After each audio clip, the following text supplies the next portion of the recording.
Na altura eu era uma criança muito irrequieta. Aliás, se fosse hoje, teria sido diagnosticada com hiperatividade, provavelmente porque eu tinha muita energia, mas era assim uma energia que havia durante o dia, depois parava, eu adormecia e acabava assim, de um momento para o outro. Ainda hoje sou assim um bocado, mas foco a minha energia ou canalizo a energia para o meu trabalho e para as minhas coisas de uma forma mais organizada. Então, os meus pais acharam que o ensino da música seria bom para mim, em termos formativos, e inscreveram-me no Conservatório de Música de Braga, nunca sonhando que eu viria a ser pianista, porque era quase impossível pensar que uma criança tão irrequieta aguentasse sentada ao piano a estudar. Mas, enfim, isso começou por ser perdão, essa ideia de formação, e esse gosto depois pelo piano foi crescendo. E no final do nono ano, quando eu tive que escolher a área científica, pensei, a coisa que eu mais gosto de fazer é tocar piano em público. Esta ideia do público era mesmo muito importante. Pensei mesmo nesta formulação. E então decidi seguir música, portanto o Conservatório de Braga tem ensino integrado já há muitos anos, portanto fiz a minha formação musical e geral no mesmo edifício, é uma escola pública, e então decidi seguir música, fiz lá até o 12º e entretanto depois estudei em Londres e aqui em Lisboa.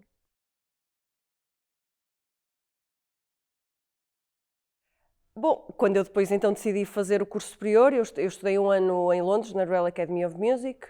Foi importantíssimo ter feito esse ano lá, porque fui para uma grande escola, com muitos meios, muitos alunos, e percebi o que era a possibilidade da vida na música clássica e as possibilidades também de colaboração com os compositores, na estreia de obras.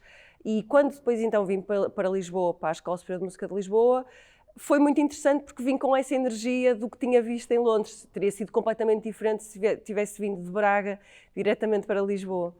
Então fiz o curso superior, acabei em 2005 e a partir daí comecei a fazer pequenos concertos, comecei também a dar aulas e a fazer acompanhamentos na Metropolitana. E pronto, comecei com uns pequenos concertos, sem cachê, algumas coisas muito pequeninas, e as coisas foram acontecendo aos poucos e os contextos foram sendo cada vez mais interessantes e estou nesse processo ainda.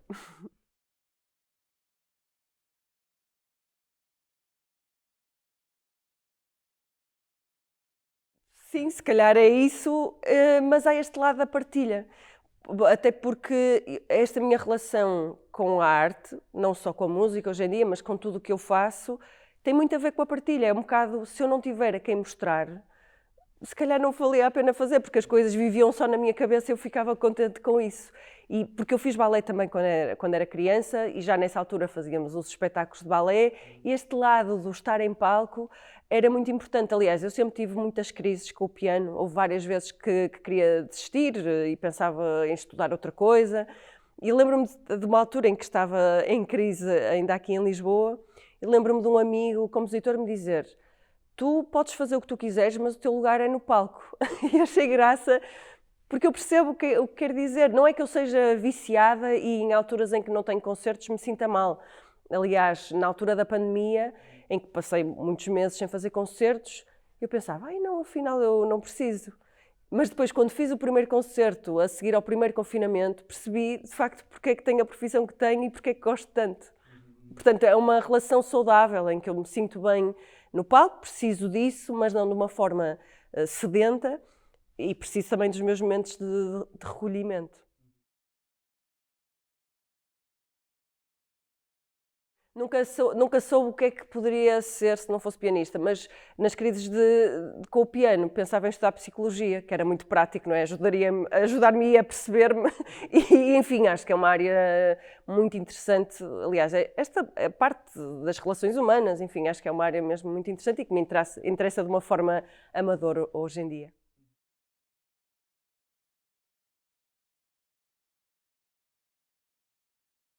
Tem a ver com a partilha, precisamente, porque quando eu estive em Londres havia o hábito de os alunos de instrumento estrearem obras dos colegas que estavam a estudar composição.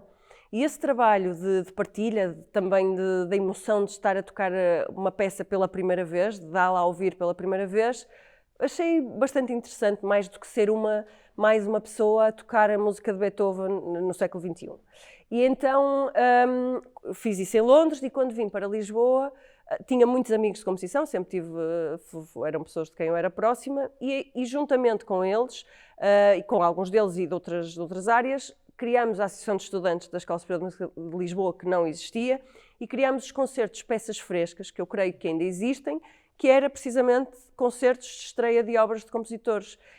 Isto porque houve um amigo que estávamos a conversar e disse: olha, um dia que escrevas uma peça para piano, eu gostava muito de a tocar. E ele ficou muito admirado, porque era pouco usual haver essa vontade por parte dos pianistas e dos músicos em geral de terem essa flexibilidade também. E então foi um trabalho que eu gostei muito de fazer. Hoje em dia não faço tanto, mas durante o curso sim. A seguir toquei bastante com o Som de Arte Electric Ensemble, com a Orquestra Utópica, com o Lisbon Ensemble 2021, que eram precisamente agrupamentos que faziam muitas estreias de compositores contemporâneos.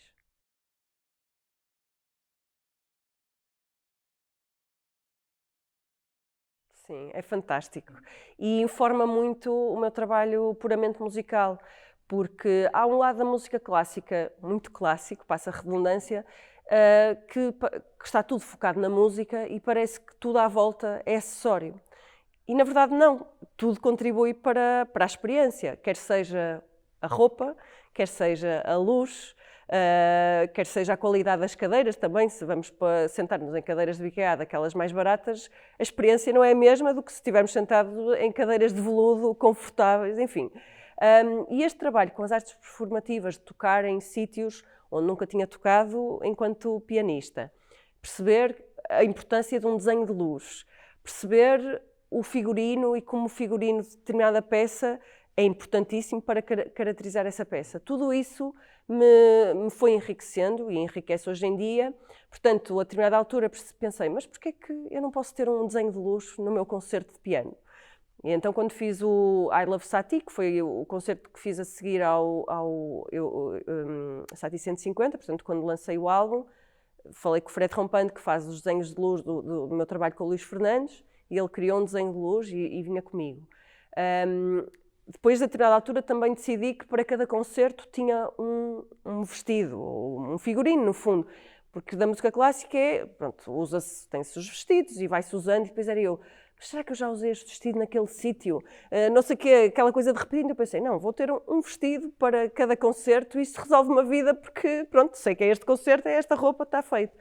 E pequenas coisas, claro que isto é um bocadinho superficial, mas há outras questões, por exemplo, a dimensão do que é estar em palco.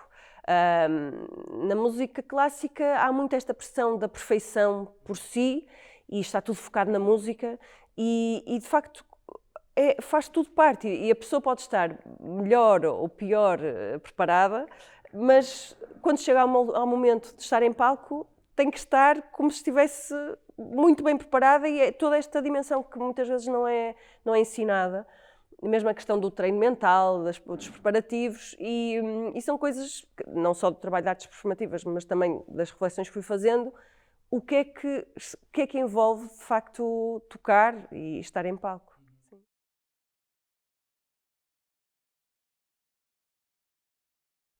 Esta é uma peça que eu quero tocar há muitos anos. Foi um amigo que me falou dela no início dos anos 2000, já não sei exatamente quando. Ele tinha um CD que mostrou a vários amigos, e na altura em que ainda se copiavam CDs, eu copiei esse CD, ainda tenho copiado em casa, e é uma peça fantástica, e eu que sempre quis tocar, só que nunca surgiu a oportunidade, e eu entretanto já tinha um pouco esquecido, porque a minha vida, enfim, fui fazendo outras coisas, e em conversa com o Cesário Costa do CCB, pensei, acho que pode ser uma boa oportunidade agora este ano para tocar. É uma peça fantástica que tem a particularidade de poder ser tocada por um piano, 2 pianos ou mais pianos. O compositor gostava da formação de 2, mas também gostava muito de 4 pianos. 4 pianos é toda uma entourage para concretizar, portanto vamos fazer com 2 pianos. E é uma peça interessante que tem um lado ritualístico que me interessa muito no meu trabalho e que tenho vindo a desenvolver também um pouco ao longo dos anos. É uma peça minimal que não é um minimalismo repetitivo como os minimalistas norte-americanos, o Steve Reich, o Terry Riley ou o Philip Glass. É uma música minimal, mas que tem uma base clássica grande e que tem a particularidade de os pianistas poderem ir escolhendo o que tocam, e a própria duração da peça é muito variável, porque há pequenos fragmentos que podem ser repetidos várias vezes, enfim, a peça pode durar, ele escreve nas notas da partitura que a peça deve durar no mínimo 1 hora, mas que a duração pode ser quase infinita. Por exemplo, na estreia durou cerca de 2 horas e meia, houve um pequeno intervalo, inclusivamente. E tem sido interessante também porque a peça, que eu saiba, que saibamos, nunca foi tocada em Portugal. Esta questão das estreias é sempre um bocadinho delicada, mas com esta ressalva que queremos nós que nunca foi tocada em Portugal, mas na Holanda, por exemplo, é um greatest hits. É uma peça que sempre que é programada enche salas, o Concertgebouw programa todos os anos e todos os anos esgota, e é uma peça que é apresentada também em diferentes contextos, nomeadamente com os pianistas no centro e as pessoas deitadas à volta, porque é mesmo uma peça de evasão e de interiorização, e estou muito feliz por poder partilhá-la.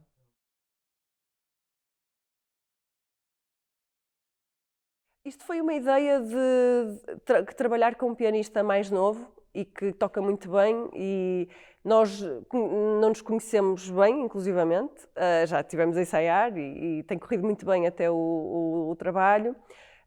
Mas sim, foi assim um bocadinho uma intuição que nos iríamos dar bem a tocar. O Rui é bastante mais novo, estudou também no Conservatório de Braga, mas quando ele entrou eu já não estava lá, portanto é mesmo uma diferença de idades grande. Ele está a estudar, aliás, já acabou de estudar em Haia, até foi lá que nos conhecemos. E sim, foi esta ideia também de juntar outra pessoa que tinha estudado no Conservatório, com outra experiência. Ele tem trabalhado muito com música contemporânea e com ensembles e não só, gosta muito da peça, portanto achei que iria funcionar.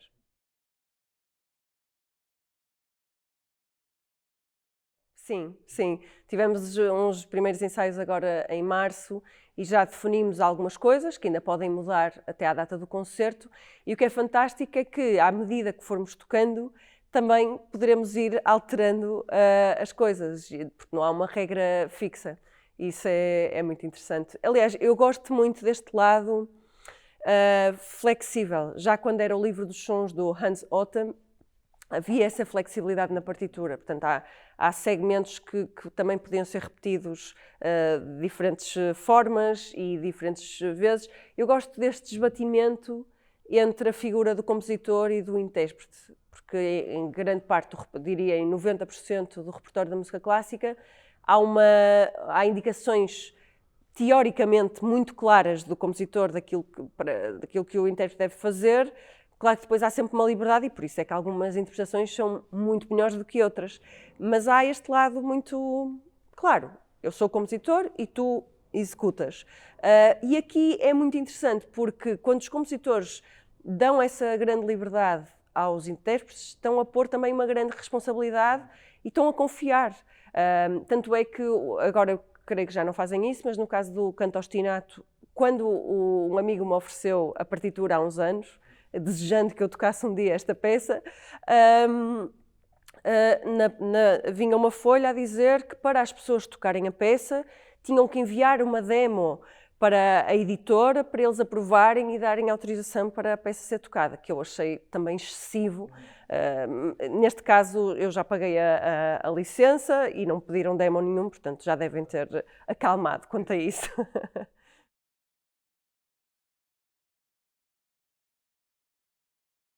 Sim, tem a ver com estar à vontade com a peça e também, neste caso, a comunicação que há com o outro pianista, que é um bocadinho nós estarmos em contacto e irmos reagindo ao que o outro vai fazendo. Portanto, há questões que já estão definidas, outras que estão um bocadinho em aberto e ainda bem, para também não ficar tudo definido. Mas eu acho que vai ser interessante perceber que nós temos agora este concerto.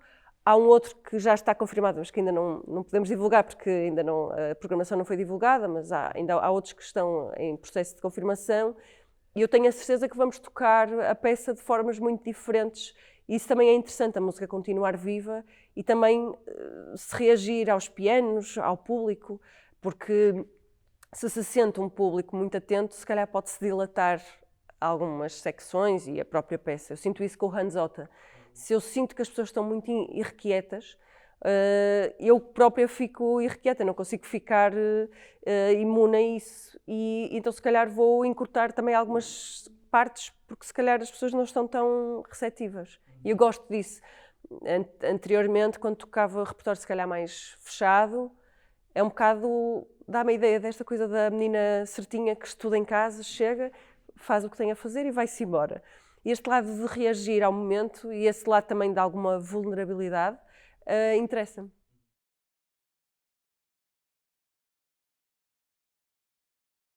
Sim. Bom, é uma secção que é a secção 25, que assim em abstrato não é muito claro, mas sim, há ali uma progressão harmónica que eu acho fantástica e que há anos que eu ouço esta peça e agora finalmente tocá-la é muito emocionante.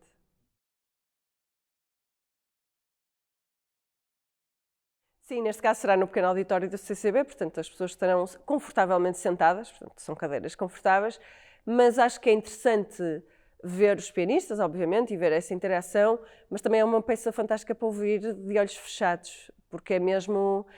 Eu gosto muito de pensar, no sentido em que faço as coisas e temos sempre muitas decisões para tomar e muita coisa para fazer, mas precisamos sempre de ir... As decisões e as coisas é para fora, muitas vezes, e este lado de estou bem, estou a fazer bem, isto realmente é bom para mim, enfim, estou sempre nesse processo. E as peças que eu tenho tocado ultimamente, o Le Fils des Étoiles de Satie, o Livro dos Sons de Hans Otta, são sempre peças muito introspectivas, que para algumas pessoas pode ser desconfortável. Mas são peças que, quando a coisa repete, nunca repete igual também. E é preciso gostar desse lado, dessa repetição e enfim, entrar nesse quase um transe das coisas, porque a peça começa de uma forma muito simples e muito despida e vai crescendo e vai tendo picos, vai abaixo, tem picos e tem momentos surpreendentes também que não se estão à espera e é preciso de facto estar ali concentrado para absorver isso de uma forma intensa.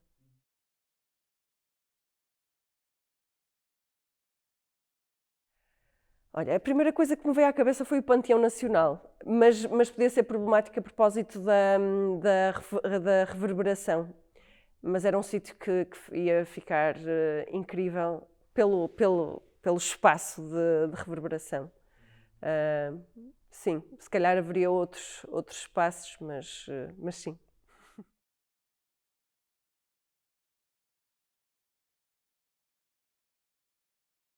Olha, em breve, à partida, vou gravar um CD com música de um compositor holandês que me contactou e que não me conhecia, gostou do meu trabalho. E estou agora a fazer um terceiro espetáculo para os mais novos, uma trilogia em torno da natureza. Começou com o espetáculo As Árvores Não Têm Pernas para Andar, depois o Pássaros e Cogumelos e o terceiro chamar-se-á E as Flores. Vai estrear em junho no Festival de Sintra. E sim, e vou continuar com os espetáculos que tenho em itinerância. Tenho estado a tocar a peça Le Fils des Étoiles de Erik Satie. Este ano comemoram-se, ou melhor, não se comemoram, celebram-se ou assinalam-se os 100 anos da morte de Erik Satie, que morreu a 1 de julho de 1925. Sim, 1925. Enfim, gosto de fazer não é esforço, mas é não desistir dos concertos, ou seja, lá porque está feito, vou passar para outra coisa. Por exemplo, agora em breve tenho um concerto Strata com o Luís Fernandes em Faro, que estamos a divulgar ainda o álbum que lançámos em janeiro. Portanto, tenho a grande fantochada com o Van der Ding, que também anda na estrada e é muito divertido. Portanto, tenho vários espetáculos em itinerância e gosto de manter alguns em itinerância e pensando noutros com tempo e sem grande pressão. Joana, muito obrigado. Obrigada.